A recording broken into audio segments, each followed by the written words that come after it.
Titanic صرف ایک جہاز نہیں بلکہ اس زمانے کی انجینئرنگ کا شاہکار سمجھا جاتا تھا، لیکن یہی شاہکار 15 اپریل 1912 کو سمندر کی گہرائیوں میں دفن ہو گیا۔ کہا جاتا ہے کہ ٹائٹینک ڈوبنے کے پیچھے صرف برفانی تودہ نہیں تھا بلکہ انسانی غرور اور لاپرواہی بھی بڑی وجہ بنی۔ جہاز پر لائف بوٹس کی تعداد مسافروں سے کم تھی کیونکہ بتایا گیا تھا کہ یہ جہاز کبھی نہیں ڈوب سکتا۔ دلچسپ بات یہ ہے کہ حادثے سے 14 سال پہلے ایک ناول لکھا گیا تھا جس میں بالکل ایسا ہی جہاز ڈوبنے کا ذکر تھا۔ کیا یہ محض اتفاق تھا یا پہلے سے لکھی ہوئی تقدیر؟ ایسے کئی راز آج بھی ٹائٹینک کے ساتھ سمندر میں دفن ہیں۔ یہ راز جاننے کے لیے ضروری ہے کہ آپ ویڈیو کو اینڈ تک دیکھیں۔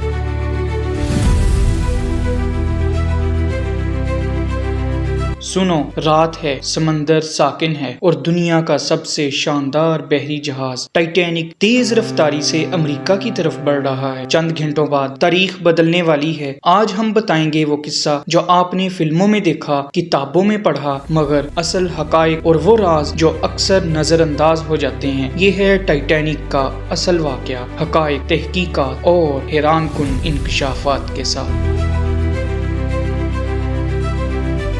19ویں صدی کے اواخر اور 20ویں کے آغاز میں اٹلانٹک عبور کرنا شان و شوکت کی علامت تھا۔ وائٹ سٹار لائن نے حریف کمپنی کینارڈ کے مقابلے میں عیش و آرام کا شاہکار بنانے کا فیصلہ کیا۔ بیلفاسٹ کے ہارلینڈ اینڈ وولف یارڈ میں ٹائٹینک بنایا گیا۔ لمبائی تقریباً 882 فٹ، چوڑائی 92 فٹ اور وزن 50,000 ٹن سے زیادہ۔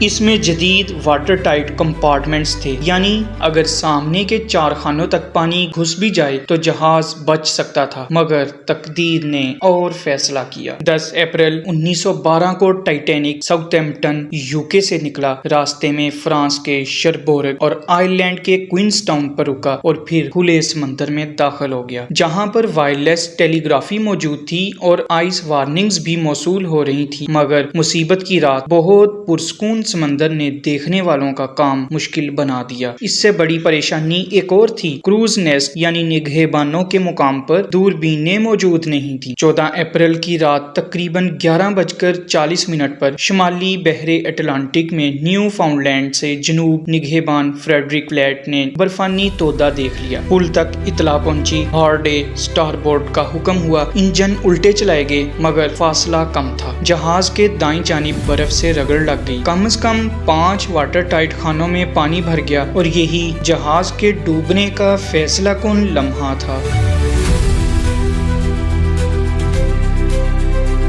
جیسے ہی خطرہ واضح ہوا، وائرلیس آپریٹر جیک فلپس نے CQDO اور پھر SOS سگنلز بھیجے۔ یہ تاریخ کے مشہور ترین ڈسٹریس کالز میں شمار ہوتے ہیں۔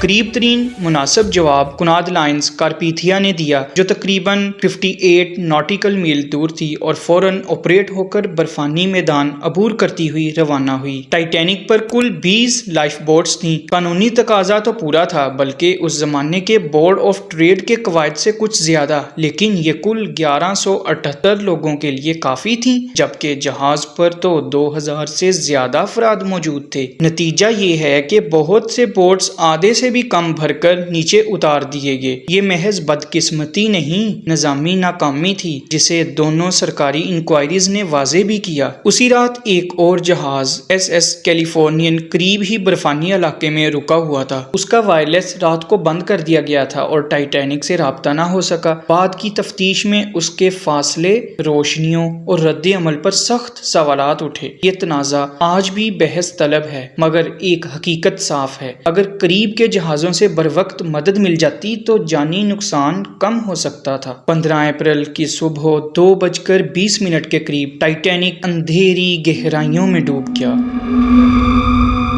کچھ دیر بعد کارپیتھیا پہنچی اور بچ جانے والوں کو لائف بوٹ سے اٹھایا۔ کل 706 افراد۔ مرنے والوں کی تعداد اندازاً 1500 کے قریب تھی۔ یہ اعداد و شمار امریکی اور برطانوی انکوائری رپورٹس میں افسوسناک وضاحت کے ساتھ درج ہیں۔ عوامی تصور میں ٹائٹینک انسنکیبل یعنی ناقابل غرق کہلاتا رہا۔ تاریخی ریکارڈ بتاتے ہیں کہ کچھ تجارتی تحریروں میں اسے عملاً ناقابل غرق کہا گیا، یعنی کہ یہ کبھی نہیں ڈوب سکتا، جو پھر اخبارات اور عوامی گفتگو میں بڑھتے بڑھتے مطلق دعوے کی صورت اختیار کر گیا۔ حقیقت یہ ہے کہ نہ کمپنی نے ہر جگہ اسے حرف آخر سمجھا اور نہ ہی انجینئرنگ ایسی تھی کہ فطرت ہمیشہ مات کھائے۔ حادثے نے یہی سچ بے نقاب کیا۔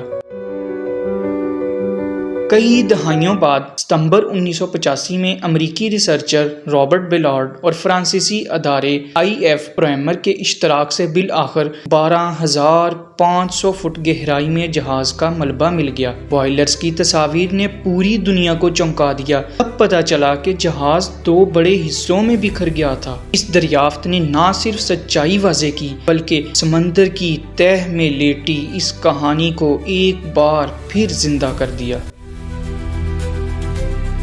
ٹائٹینک کے بعد سمندری قوانین بدلے، لائف بوٹس کی تعداد کے قواعد سخت ہوئے، آئس پیٹرول قائم ہوا، وائرلیس رابطے کے پروٹوکول بہتر ہوئے، مگر سب سے بڑا سبق، ٹیکنالوجی عظیم ہو سکتی ہے مگر انسان کے فیصلے، تیاری اور ذمہ داری اس سے بھی زیادہ اہم ہیں۔ اگر آپ کو یہ تحقیق پر مبنی کہانی پسند آئی تو چینل جاننا ضروری ہے کو سبسکرائب کریں، ویڈیو شیئر کریں اور کمنٹس میں بتائیں ٹائٹینک کی کہانی کا کون سا پہلو آپ کو سب سے زیادہ چونکا دینے والا لگا۔ کیا وہ پرسکون سمندر، وہ خاموش وائرلیس، یا لائف بوٹس کی کمی؟ اگلی ویڈیو میں ملتے ہیں۔